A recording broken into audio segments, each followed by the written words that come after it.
আসসালামু আলাইকুম, সবাইকে স্বাগত জানাচ্ছি ভিডিভিউজে। আপনাদের সাথে আছি আমি রিক্তা ইসলাম। সংযুক্ত আরব আমিরাতে মুসলিমদের প্রবেশ কি ধীরে ধীরে বন্ধ হয়ে যাচ্ছে? দৃশ্যত তাই। খবরে বলা হয়েছে ১৩টি মুসলিম সংখ্যাগরিষ্ঠ দেশের নাগরিকদের ওয়ার্ক ও ভিজিট ভিসা স্থগিত করেছে দেশটি। কেউ বলছেন কোভিড-19কে ঘিরে এই সিদ্ধান্ত, কেউ বলছেন সন্ত্রাসী কর্মকাণ্ডের প্রেক্ষিতে দেশটির নিরাপত্তা রক্ষায় কঠিন সিদ্ধান্ত নেওয়া হয়েছে। কিন্তু আসল কারণ কি? সংযুক্ত আরব আমিরাত কেন এমন সিদ্ধান্ত নিচ্ছে, আজ জানাবো সেই বিশ্লেষণ।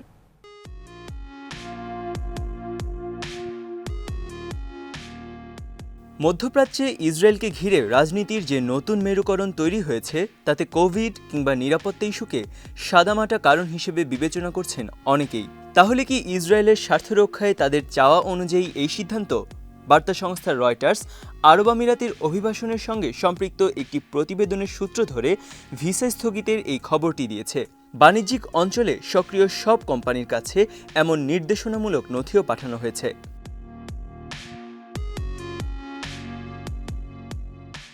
১৩টি মুসলিম সংখ্যাগরিষ্ঠ দেশের নাগরিকদের নতুন ভিসা প্রদানের উপর স্থগিতাদেশ সংক্রান্ত সিদ্ধান্তটিকে সাময়িক পদক্ষেপ হিসেবে উল্লেখ করা হয়েছে এই প্রতিবেদনে। রাষ্ট্রীয় মালিকানাধীন বিজনেস পার্কের মাধ্যমে রয়টার্স যে নথিটি পেয়েছে তাতে জানা গেছে, গত সপ্তাহ থেকে সিদ্ধান্তটি কার্যকর হয়েছে।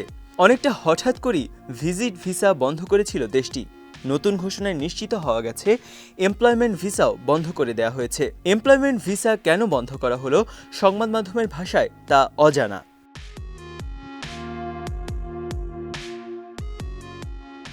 যেসব দেশের নাগরিকদের জন্য ভিসা বন্ধের সিদ্ধান্ত এসেছে সেগুলো হলো ইরান, তুরস্ক, Somalia, Algeria, Kenya, Iraq, Lebanon, Pakistan, Tunisia, Afghanistan, Libya ও ইয়েমেন। দেশগুলোর কোনো নাগরিক বিশেষ বিবেচনায় নিষেধাজ্ঞার আওতার বাইরে থাকবেন কিনা সেটাও স্পষ্ট নয়। এই ব্যাপারে দেশটির federal authority for identity and citizenship তাৎক্ষণিক কোনো মন্তব্য করতে অস্বীকার করেছে।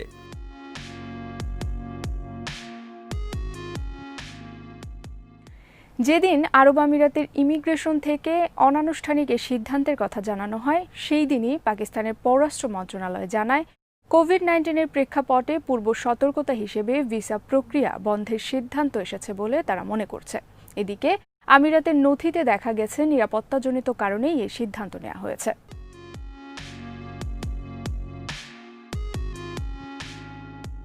এই প্রতিবেদন লেখা পর্যন্ত ভিসা স্থগিতের বিষয় নিয়ে সরকারি তরফে আনুষ্ঠানিক কোনো বিবৃতি আসেনি। ফলে সন্দেহের আবর্তে ঘুরছে সিদ্ধান্তটি।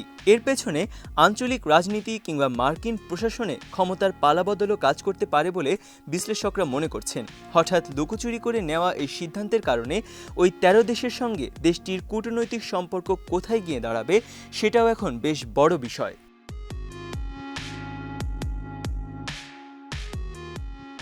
যে দেশগুলো নিয়ে এই সিদ্ধান্ত এলো, এসব দেশের বিপুল নাগরিক বাস করেন আরব আমিরাতে। বিশেষ করে পাকিস্তান, ইরান, সিরিয়া, লেবানন ও আফগানিস্তানের বিপুল নাগরিক রয়েছেন সেখানে। তালিকায় থাকা অন্য দেশগুলোর নাগরিকের সংখ্যাও কম নয়।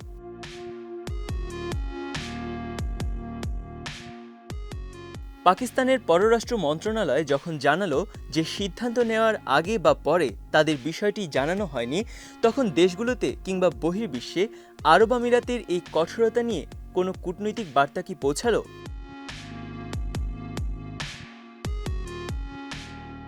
কেউ কেউ মনে করেন, গত মাসে সৌদি আরবে সংঘটিত দুটি হামলার প্রেক্ষাপটে এটি একটি পূর্ব সতর্কতামূলক পদক্ষেপ। অতি সম্প্রতি সেখানে ফ্রান্স দূতাবাস আয়োজিত একটি অনুষ্ঠানে গ্রেনেড হামলাকে কেন্দ্র করে ব্যাপক নিরাপত্তা ব্যবস্থা নেওয়া হয়েছে। অবশ্য হামলাকারীর পরিচয় এখনও জানা যায়নি।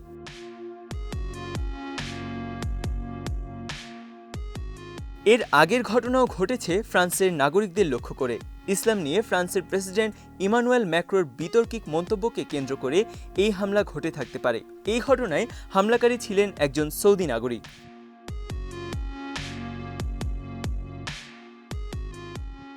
এই সাময়িক স্থগিতাদেশের পেছনে আরো বড় একটি ইস্যু কাজ করতে পারে। সেটা হলো ইসরায়েলের সঙ্গে আরব আমিরাতের নতুন সম্পর্ক।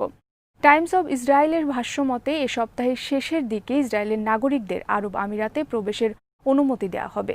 দেশ দুটি ভিসা ওয়েভার প্রোগ্রামে সম্মত হয়েছে, যার অধীনে এক দেশের নাগরিক অন্য দেশে ভিসা ছাড়াই প্রবেশ করতে পারবে।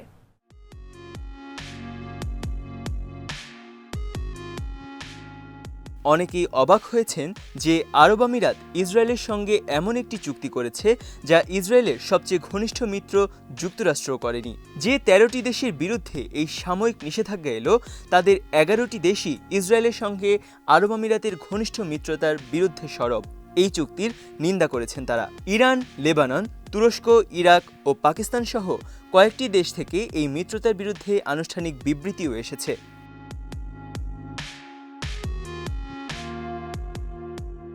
সম্পৃক্ত পক্ষগুলোর কথিত আব্রাহাম চুক্তিকে শান্তি প্রতিষ্ঠায় যুগান্তকারী পদক্ষেপ হিসেবে বর্ণনা করলেও বাস্তবতা হল এর মাধ্যমে এই অঞ্চলে উত্তেজনার নতুন অধ্যায় সূচিত হবে। রাজনৈতিক বিভাজন আরও তীব্র হবে।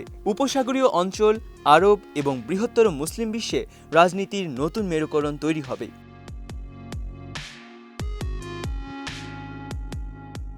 স্বাধীন রাষ্ট্রের জন্য ফিলিস্তিনিদের আন্দোলনে মুসলিম বিশ্বের সমর্থন জোরালো।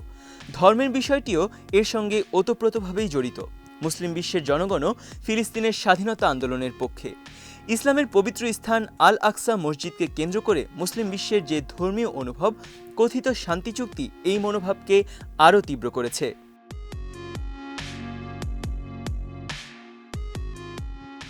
সাম্প্রতিক এক খবরে জানা গেছে, আল আকসা সফরের জন্য জেরুজালেমে প্রবেশকারী আরব আমিরাতের নাগরিকদের একটি দল ক্ষুব্ধ ফিলিস্তিনিদের বাধার মুখে পড়েন। সেখানে এক পর্যায়ে প্রতিনিধি দলের সদস্যরা এমন মন্তব্য করেন যে, আমরা আল আকসা সফর করব, এটি শুধু তোমাদের নয়, সব মুসলিমের।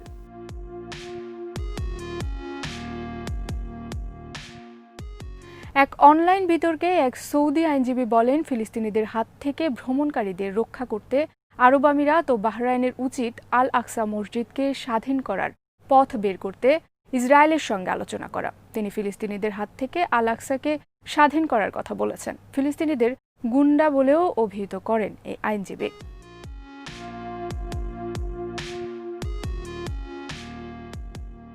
ইসরায়েলের মিশন বাস্তবায়নে আরব আমিরাত এবং সৌদি আরবের একটি গোষ্ঠী মাঠে নেমে পড়েছে। তারা ফিলিস্তিনিদের সন্ত্রাসী হিসেবে আখ্যা দিয়ে ইসরায়েলের সঙ্গে ঘনিষ্ঠ সম্পর্ককে সাবলীল করার প্রাণপণ চেষ্টা করছে, যা সহজেই বোঝা যাচ্ছে।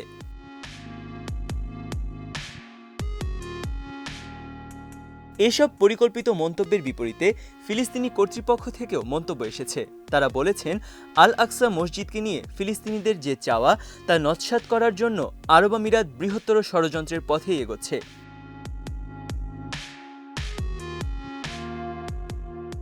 রাজনৈতিক হোক কিংবা নিরাপত্তাজনিত সাবধানতা হোক, অথবা দুটি বিষয়ই এর সঙ্গে জড়িত থাকুক, খুব সহজেই উপলব্ধি করা যায় যে ১৩টি দেশের ভিসা স্থগিত করে আরব আমিরাত যে পথে এগোনোর চেষ্টা করছে তা বড়সড় সমস্যার সৃষ্টি করবে।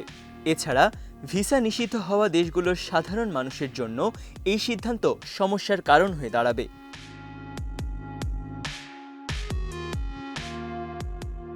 কয়েক মাস আগেও ইসরায়েলের ওপর সম্পূর্ণ নিষেধাজ্ঞা ছিল আরব আমিরাতের। সেই পথ থেকে ইউটার্ন নিয়ে দেশটি এখন ইসরায়েলের অবৈধ বসতি স্থাপনের পক্ষে সক্রিয় হবে। এর ফলে তাদের সঙ্গে দীর্ঘদিনের সম্পর্ক থাকা মুসলিম বিশ্বের মৈত্রীতে যে ফাটল ধরবে তা বলার অপেক্ষা রাখে না। এখন দেখার বিষয়, নতুন বন্ধুদের নিয়ে সংযুক্ত আরব আমিরাত কত দূর যেতে পারে। ইসরায়েলের সাথে নতুন বন্ধনে ভর করে তারা কত পুরনো বন্ধুকে ত্যাগ করতে পারে।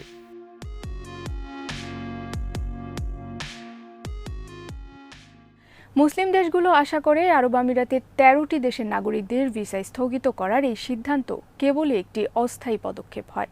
এছাড়া দেশটি যেন মুসলিম বিশ্বের ওপর রাজনৈতিক চাপ প্রয়োগের ইচ্ছা থেকে যেন এমন সিদ্ধান্ত নেওয়া না হয়, কারণ এর পরিণতি কোনো পক্ষের জন্য ভালো ফল বয়ে আনবে না।